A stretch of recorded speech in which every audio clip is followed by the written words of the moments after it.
समय की बात है। एक गांव में एक भोला नाम का किसान रहता था। वो प्रतिदिन अपने खेत में काम करने जाता था। क्योंकि उसका खेत घर से दूर था, इसलिए उसे एक छोटे से जंगल के हिस्से से होकर गुजरना पड़ता था। एक दिन की बात है, भोला अपने खेत की तरफ जा रहा था।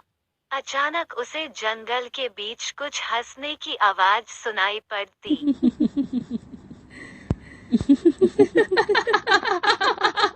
अच्छी तरह सुनने के बाद उसे पता चला कि वो आवाज किसी इंसान की नहीं बल्कि एक खतरनाक चुड़ैल की थी।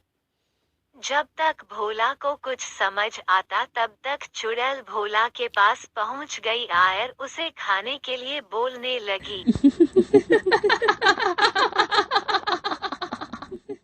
तू आज जाकर मुझे मिला है, आज तू मेरा भोजन है, आज मैं तुझे खाऊंगी। ये बात सुनकर भोला बोला कि मुझे मत खाओ, मैंने तुम्हारा क्या बिगाड़ा है। मेरे घर में मेरे अलावा और कोई कमाने वाला नहीं है। मेरे छोटे छोटे बच्चे और मेरी पत्नी को कौन खाना खिलाएगा। मेरी पत्नी और बच्चे भूखे मर जाएंगे। पर वो चुड़ैल नहीं मानती है। बहुत विनती करने पर उसने उसे जाने दिया, पर उसको एक शर्त माना पड़ा कि वो जब भी अपने खेत जाएगा उसको 1 किलो मुर्गे का मांस लाना पड़ेगा।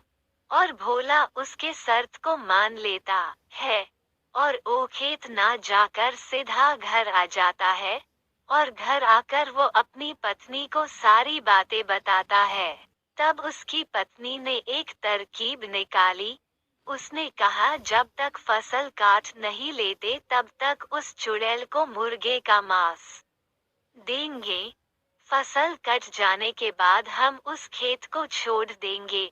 भोला को भी ये तरकीब अच्छी लगी और कुछ दिन ऐसे ही उसने चुड़ैल को मुर्गे का मांस दिया और फसल काटने के बाद उसने वहां जाना बंद कर दिया और दूसरे खेत में फसल उगाकर खुशी खुशी अपनी जिंदगी जीने लगे।